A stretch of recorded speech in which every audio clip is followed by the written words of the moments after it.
Fort Kochi tourist ജെട്ടിയിൽ ഞങ്ങൾക്ക് കയറേണ്ട cruise ഷിപ്പിന് വേണ്ടി wait ചെയ്യുന്ന കാഴ്ചയാണ് നിങ്ങളിവിടെ കണ്ടുകൊണ്ടിരിക്കുന്നത്. ജലയാത്രയ്ക്കായി ഞങ്ങൾ തിരഞ്ഞെടുത്തത് മിഷൽ എന്ന ക്രൂയിസ് ഷിപ്പാണ്. മിഷൽ ക്രൂയിസ് ഷിപ്പിൻ്റെ യാത്രാ സൗകര്യം എടുത്തു പറയേണ്ടതാണ്. 80ഓളം പേർക്കിരിക്കാവുന്ന ഒരു ഷിപ്പാണിത്. ചെറിയ ഒരു AC റൂമും ഇതിൽ സെപ്പറേറ്റ് ഉണ്ടെന്നുള്ളത് ഇതിൻ്റെ ഒരു ഹൈലൈറ്റ് തന്നെയാണെന്ന് പറയാം. എല്ലാവർക്കും സൗകര്യമായി ഇരിക്കത്തക്ക ഇരിപ്പിടങ്ങൾ മാത്രമല്ല, ഞങ്ങളുടെ ഈ കൊച്ചി കായലിലൂടെയുള്ള യാത്ര ആസ്വാദ്യകരമാക്കുവാൻ ഈ ക്രൂസ് ഷിപ്പിനൊരു ഗൈഡും 2-3 എൻ്റർടൈനേഴ്സും ഉണ്ടായിരുന്നു.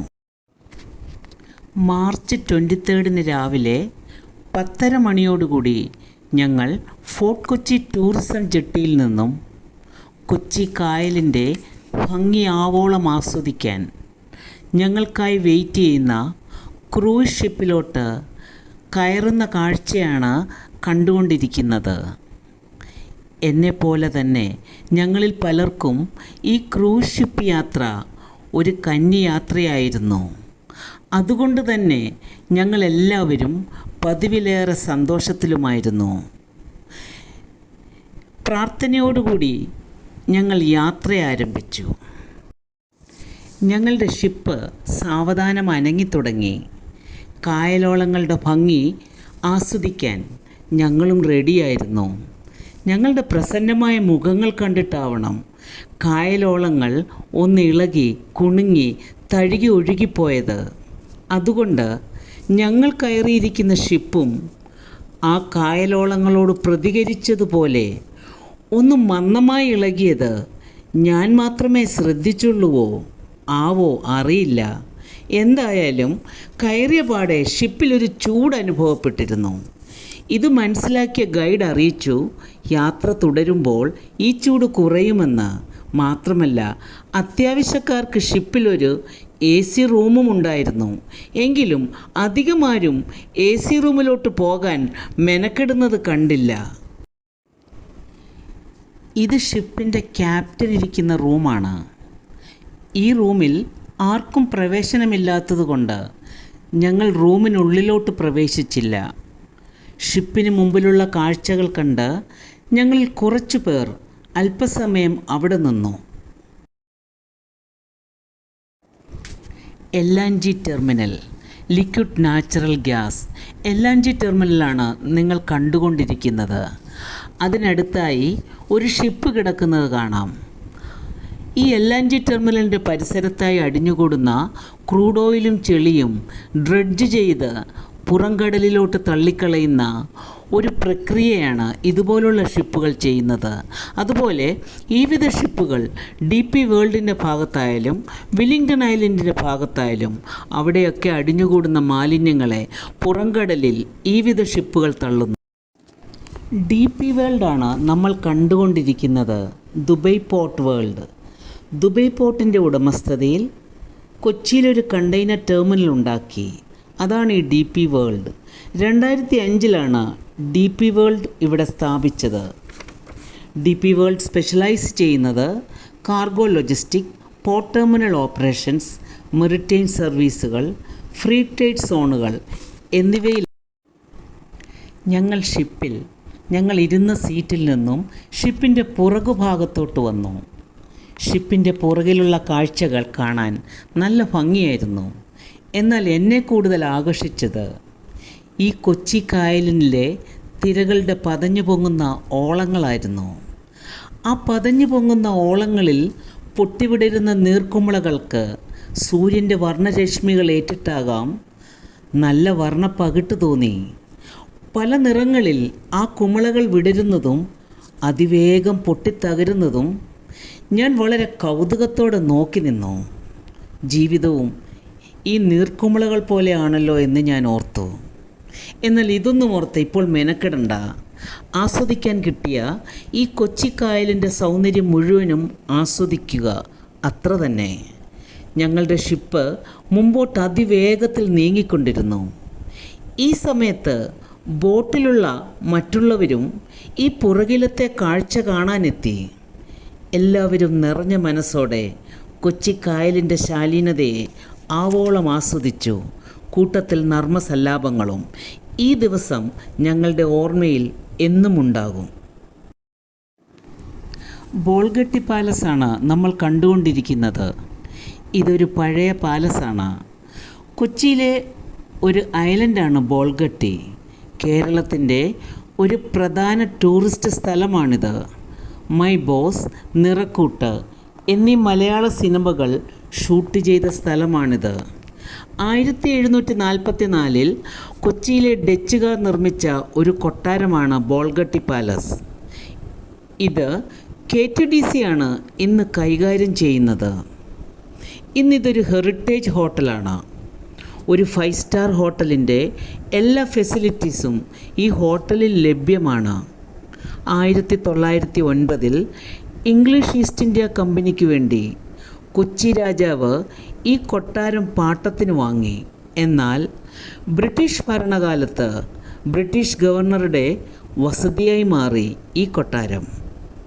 1947 ഇന്ത്യക്ക് സ്വാതന്ത്ര്യം ലഭിച്ചപ്പോൾ ഈ ബോൾഗട്ടി പാലസ് ഭാരതീയ ഭരണകൂടത്തിൻ്റെ ഭാഗമായി മാറി. 1976 KTDC ഈ ബോൾഗട്ടി പാലസ് ഏറ്റെടുത്തത്. പിന്നീട് അതൊരു ഹോട്ടലായി ഉപയോഗിക്കുവാൻ തുടങ്ങി. നിരവധി മലയാള ചിത്രങ്ങൾ ചിത്രീകരിക്കാനുള്ള ഒരു വേദിയായി മാറിയിട്ടുണ്ട് ഈ ബോൾഗട്ടി പാലസ്. അങ്ങ് ദൂരെ കാണുന്നത് റോറോ ജങ്കാറാണ്. റോൾ ഓൺ റോൾ ഓഫ് ജങ്കാർ. വെള്ളത്താൽ ചുറ്റപ്പെട്ട പ്രദേശമെന്ന നിലയിൽ കൊച്ചിക്ക് വളരെ പ്രാധാന്യമുള്ളതാണ് ഈ റോറോ ജങ്കാർ. ഫോർട്ട് കൊച്ചിക്കും വൈപ്പിനും ഇടയിലാണ് റോറോ ജങ്കാർ സർവീസ് ആരംഭിച്ചിരുന്നത്. കൊച്ചിയുടെ ജലഗതാഗതം ശക്തിപ്പെടുത്തുന്നതിന് സർക്കാർ കൂടുതൽ പ്രാധാന്യം റോറോ ജങ്കാറിന് കൊടുത്തിരുന്നുവെങ്കിലും ആ പ്രതീക്ഷയ്ക്കൊത്ത് ഉയരാൻ സാധിച്ചില്ല എന്ന് അന്നത്തെ പത്രവാർത്തകളുണ്ടായിരുന്നു. ഈ റോറോ ജങ്കാറിൽ ഇരുവശത്തുകൂടിയും വാഹനങ്ങൾ കയറ്റാനും ഇറക്കാനും കഴിയും. മിനിമം 50 യാത്രക്കാർക്കെങ്കിലും ഇതിൽ കയറാനുള്ള സൗകര്യമുണ്ട്. മുമ്പിലായി കാണുന്നത് മെറൈൻ ഡ്രൈവ് ആണ്. ഇന്ത്യയിൽ 2 മെറൈൻ ഡ്രൈവ് ഉള്ളതിൽ ഒന്ന് മുംബൈയിലും മറ്റൊന്നിവിടെ കൊച്ചിയിലുമാണ്. മുംബൈയിലെ മെറൈൻ ഡ്രൈവ് സീസൈഡിലാണെങ്കിൽ ഇവിടെ കൊച്ചിയിലെ മെറൈൻ ഡ്രൈവ് കായൽ തീരത്താണ്. 7 കോടിയിൽ പരം രൂപ ചെലവാക്കിയ ഒരു വലിയ നടപ്പാത ഈ മെറൈൻ ഡ്രൈവിനുണ്ട്. മെറൈൻ ഡ്രൈവിൽ നിന്നും കടലിനുള്ളിലോട്ട് കടന്ന് സൺസെറ്റ് കാണുവാൻ ആഗ്രഹിക്കുന്നവർക്ക് ടൂർ ബോട്ടുകൾ അവിടെ ലഭ്യമാണ്. ടൂർ ബോട്ടിൻ്റെ മറ്റു വിവരങ്ങൾ മെറൈൻ ഡ്രൈവിനടുത്ത് തന്നെയുള്ള KTDCയുടെ ഓഫീസിൽ നിന്നും ലഭ്യമാണ്. മെറൈൻ ഡ്രൈവിനെക്കുറിച്ച് അധികമൊന്നും കൊച്ചിക്കാരോട് പറയേണ്ടതില്ലല്ലോ. പ്ലേബാക്ക് സിംഗർ മിസ്റ്റർ MG ശ്രീകുമാറിൻ്റെ കൊച്ചിയിലുള്ള ഭവനമാണ് അവിടെ കാണുന്നത്. ഒരു 3 കാറുകൾ ആ വീടിൻ്റെ മുമ്പിൽ പാർക്ക് ചെയ്തിട്ടുണ്ട്. ഈ ക്രൂയിസ് ഷിപ്പ് കുറച്ച് ദൂരെ കൂടി യാത്ര ചെയ്യുന്നത് കൊണ്ട് കരയിലുള്ള ഭാഗങ്ങൾ അത്ര ക്ലിയറായിട്ട് ദൃശ്യമാകുന്നില്ല. എങ്കിലും ആ ഒരു ലൊക്കേഷൻ നമുക്ക് മനസ്സിലാക്കാം.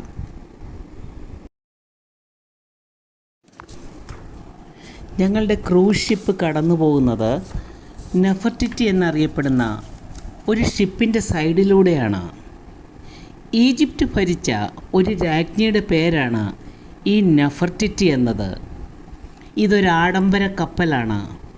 ഈ നെഫർട്ടിറ്റി ഷിപ്പിൽ 200ഓളം പേർക്ക് ഇരിക്കത്തക്ക സൗകര്യങ്ങളുണ്ട്. 2000 രൂപയാണ് പെർ ഹെഡ് ചാർജ് ചെയ്യുന്നത്. ഈ കാണുന്ന പാലം വല്ലാർപാടം, ബോൾഗട്ടി, വൈപ്പിൻ എന്നിവിടങ്ങൾ കണക്ട് ചെയ്തു പോകുന്ന ഒരു പാലമാണ്. പാലത്തിൻ്റെ അടിയിലൂടെ ഞങ്ങളുടെ ക്രൂസ് ഷിപ്പ് കടന്നു പോകുമ്പോൾ ഈ പാലത്തിൻ്റെ തന്നെ ഇടതുഭാഗത്തായി കാണുന്നതാണ് പൊന്നാരിമംഗലം എന്ന ദ്വീപ്. ഈ ഭാഗത്തായി കാണുന്നത് താന്തോന്നി തുരുത്താണ്. ഇവിടെയും, അതായത് ഈ താന്തോന്നി തുരുത്തിലും ആളുകൾ താമസിക്കുന്നുണ്ട്. പേര് സൂചിപ്പിക്കുന്നത് താന്തോന്നി എന്നാണെങ്കിലും അവിടുള്ളവർ താന്തോന്നികളല്ലെന്ന് ഗൈഡ് അല്പം നർമ്മരസത്തിൽ വിവരിക്കുന്നത് കേട്ടു. ഈ താന്തോന്നി തുരുത്തിലുള്ള ആളുകൾ പ്രധാനമായും ആശ്രയിക്കുന്നത് ബോട്ടും വഞ്ചിയുമൊക്കെയാണ്. വെള്ളത്താൽ ചുറ്റപ്പെട്ട ഒരു സ്ഥലം തന്നെയാണ് ഈ താന്തോന്നി തുരുത്ത്. വളരെ ശാന്തമായി ഒഴുകുന്ന കായലിൻ്റെ നടുവിലൊരു തുരുത്തിലാണ് ഇവിടുള്ളവർ താമസിക്കുന്നത്. ഇത് വളരെ മനോഹരമായ ഒരു ഭൂപ്രദേശം തന്നെയാണ്. ഞങ്ങൾ ശാന്തമായി ഒഴുകുന്ന കായലിൻ്റെ ശാലീനതയും അതിനോട് ചേർന്ന് തൊട്ടുരുമി നിൽക്കുന്ന തുരുത്തുകളുടെ മനോഹാരിതയും ആസ്വദിച്ചു കൊണ്ടിരുന്നു. ദൈവത്തിൻ്റെ കരവിരുതിൻ്റെ പ്രാഗൽഭ്യമോർത്ത് ദൈവത്തെ മനസ്സിൽ സ്തുതിച്ചു. ഞങ്ങളുടെ ക്രൂസ് ഷിപ്പ് സ്വല്പ സ്പീഡിൽ മുന്നോട്ട് നീങ്ങിക്കൊണ്ടിരിക്കുകയാണ്. ഇനി ഞങ്ങൾക്ക് ലഞ്ചിനുള്ള സമയമാണ്. ചെറിയൊരു പാസഞ്ചർ ബോട്ട് അതുവഴി കടന്നു വരുന്നത് കണ്ടു. പോങ്ങാട് എന്ന് പറയുന്ന സ്ഥലമാണ് അവിടെ കാണുന്നത്. അതിനിപ്പുറത്തായിട്ടാണ് പിഴല മൂലംകുഴി. നമ്മളൊരു പാലം നമ്മുടെ മുമ്പിലായി കാണുന്നുണ്ട്. അത് വരാപ്പുഴ പാലമാണ്. ഞങ്ങൾ കയറിയിരിക്കുന്ന ഈ ക്രൂസ് ഷിപ്പ് അല്പമൊന്ന് തിരിക്കുകയാണിപ്പോൾ. ഈ ഷിപ്പിനി മറ്റൊരു ഐലൻഡിലോട്ടാണ് പോകുന്നത്. കടമക്കുടി എന്ന സ്ഥലമാണത്. ഇന്നത്തെ ഞങ്ങളുടെ ലഞ്ച് കടമക്കുടിയിലാണെന്ന് പറഞ്ഞു. ഈ ഷിപ്പ് കടന്നു പോകുന്ന സ്ഥലങ്ങളുടെ മനോഹാരിത പറഞ്ഞറിയിക്കാൻ വയ്യ. നിങ്ങൾ തീർച്ചയായിട്ടും ഇതൊക്കെ വന്ന് കാണേണ്ടത് തന്നെയാണ്. എത്ര ശാന്തതയാണ് ഈ ഭൂപ്രദേശത്ത് നിറഞ്ഞു നിൽക്കുന്നത്. ആളുകൾ നഗരങ്ങളുടെ വർണ്ണപ്പൊലിമയിലും ആരവങ്ങളിൽ നിന്നും ഒഴിഞ്ഞ് ഈ ശാന്തത നിറഞ്ഞ സ്ഥലത്ത് താമസിക്കാൻ ഏറെ ഇഷ്ടപ്പെടും. ഈ ഭൂപ്രകൃതിയുടെ ഓരോ ഇഞ്ചും മനസ്സിൽ കോറിയിട്ട് ഞാനിരുന്നു. പെട്ടെന്ന് എൻ്റെ ചിന്തകൾ ഭൂതകാലത്തിലോട്ട് ഞാൻ അറിയാതെ വീണുപോയി. ഈ തുരുത്തിനു ചുറ്റുമുള്ള കായലുകൾ എന്നെ എൻ്റെ നാട്ടിലെ മണിമലയാറിനെ ഓർമ്മിപ്പിക്കുന്നു. വളരെ കുറച്ച് ഓർമ്മകൾ മാത്രമേ എനിക്ക് മണിമലയാറിനെക്കുറിച്ചുണ്ടായിരുന്നുള്ളൂ എങ്കിലും ഉള്ള ഓർമ്മകളെല്ലാം ഇന്നും വളരെ തെളിമയോടെ ഞാൻ ഓർക്കുന്നു. മണിമലയാറിൻ്റെ ഇരുകരകളിലും കരിമ്പിൻ കൃഷിയാണ്. ഞാനന്ന് 3ാം ക്ലാസ്സിൽ പഠിക്കുന്ന സമയമാണ്. ഈ കരിമ്പിൻ കൃഷിയുടെയും മണിമലയാറ്റിൻ്റെയും ഇടയ്ക്കുള്ള ചെറിയൊരു വരമ്പത്ത് കൂടിയായിരുന്നു അന്ന് ഞങ്ങളുടെ സ്കൂൾ യാത്ര. ഇടയ്ക്കാറ്റിലിറങ്ങി വെറുതെ കാലും മുഖവും കഴുകും. തക്കം കിട്ടിയാൽ സ്കൂൾ ബാഗ് വരമ്പത്ത് ചാരി വെച്ചിട്ട് ആറ്റിൽ നിന്നും കൈക്കുമ്പിളിൽ വെള്ളം കോരുമ്പോൾ കൂടെ മാനത്ത് കണ്ണികളെന്ന കുഞ്ഞു മീനുകളെയും കൈക്കുമ്പിളിൽ കോരിയെടുക്കും. കുറച്ച് സമയം ആ കൈക്കുമ്പിളിൽ വെള്ളത്തിൽ അതിവേഗം ഓടുന്ന കുഞ്ഞു മീനുകളെ അതീവ കൗതുകത്തോടെ നോക്കിയിരിക്കുമ്പോൾ സമയം പോകുന്നത് അറിയത്തില്ല. കൂടെയുള്ളവർ എന്നെ വിട്ട് സ്കൂളിലോട്ട് നടന്നിരിക്കും. വേഗം മീനെ വീണ്ടും വെള്ളത്തിലിട്ടിട്ട് ബാഗുമെടുത്ത് വേഗം ഓടി അവരുടെ കൂടെ എത്തി ഒരു ചെറിയ പിണക്കത്തോടെ അവരോടൊപ്പം നടന്നു നീങ്ങും. ഇതെൻ്റെ ബാല്യം. ഞാനതിനെ ഇന്നും സ്നേഹിക്കുന്നു. ഞങ്ങളുടെ ക്രൂയിസ് ഷിപ്പ് കടമക്കുടി എന്ന സ്ഥലത്തോട്ട് എത്തിയ കാര്യം ഞാൻ മറന്നുപോയി. ഞങ്ങൾ കടമക്കുടിയിലോട്ട് ഇറങ്ങുകയാണ്.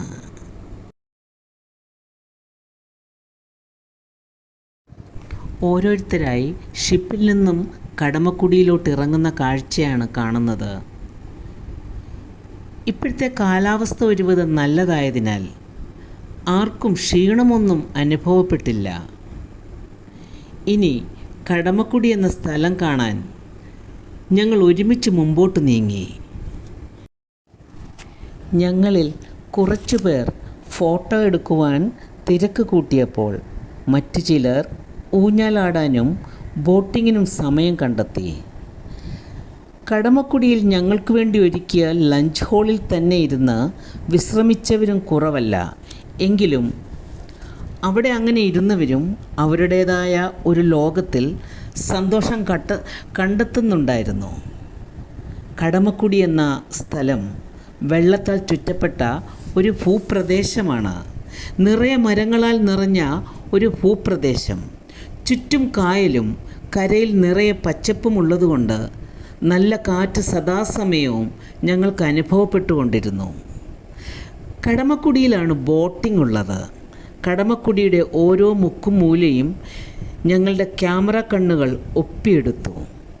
ഇത്രമാത്രം പ്രകൃതിരമണീയമായ ഈ സ്ഥലങ്ങൾ ഈ കേരളത്തിൽ ഇനിയുമുണ്ടോ എന്ന് സംശയമാണ്.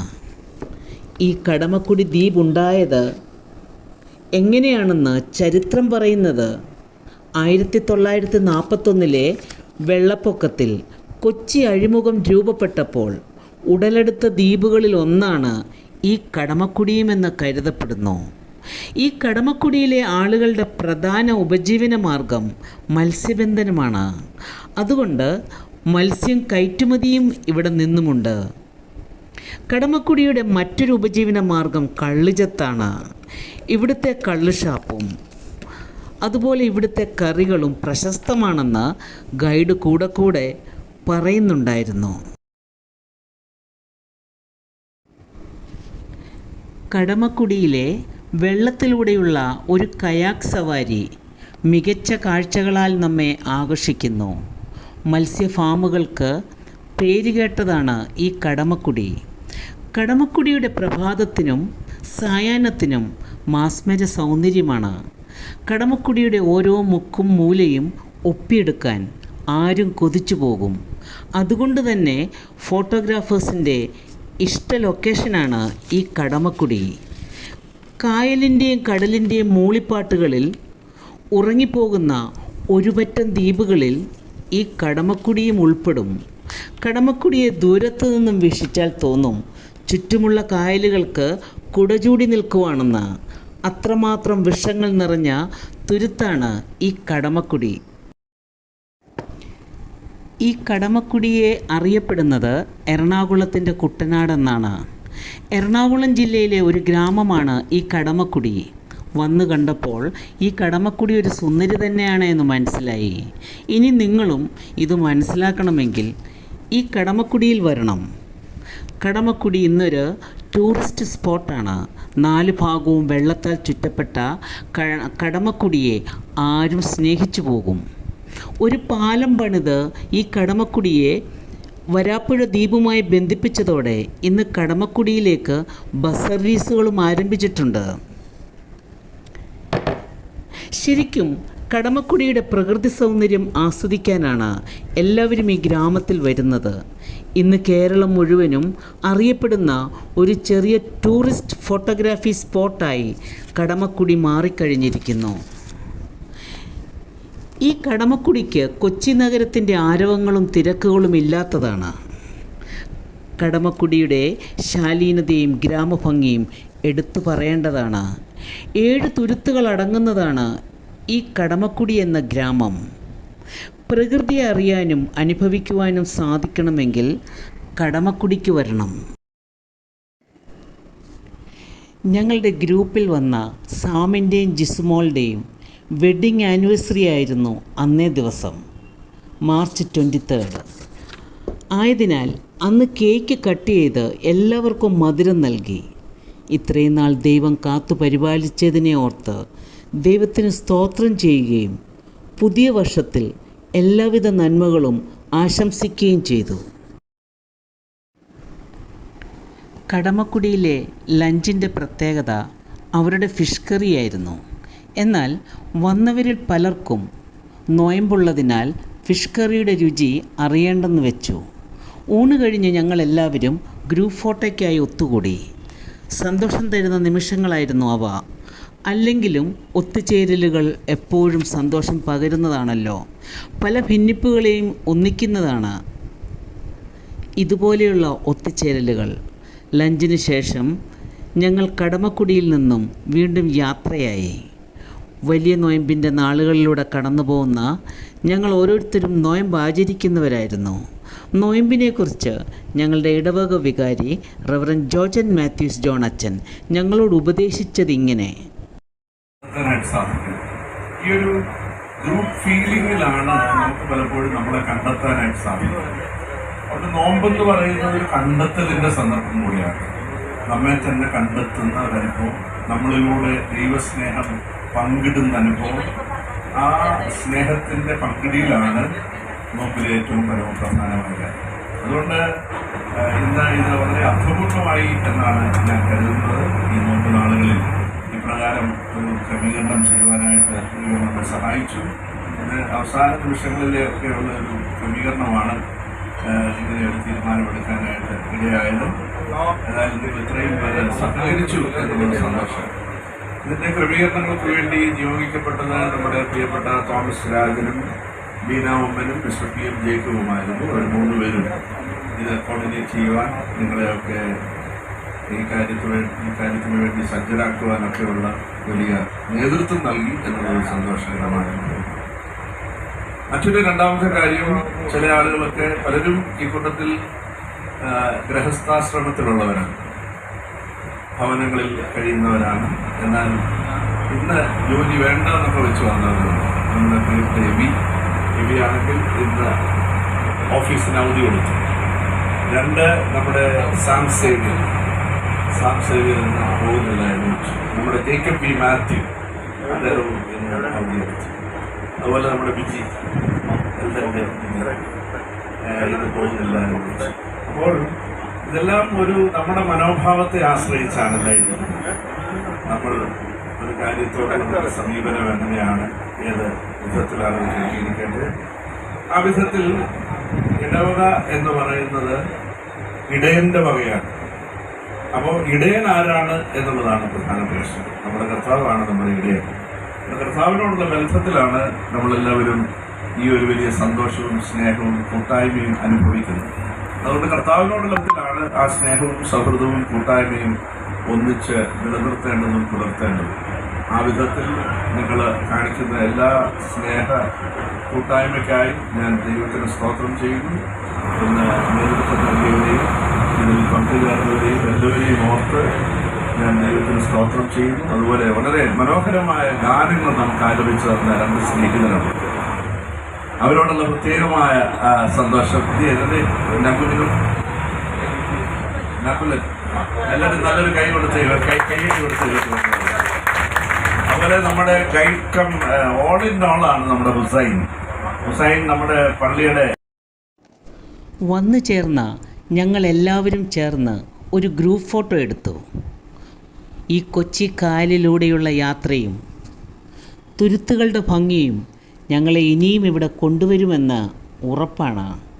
ഇനി അടുത്തൊരു പിക്നിക്കിനായി ഞങ്ങൾ കാത്തിരിക്കുന്നു. സ്നേഹത്തോടെ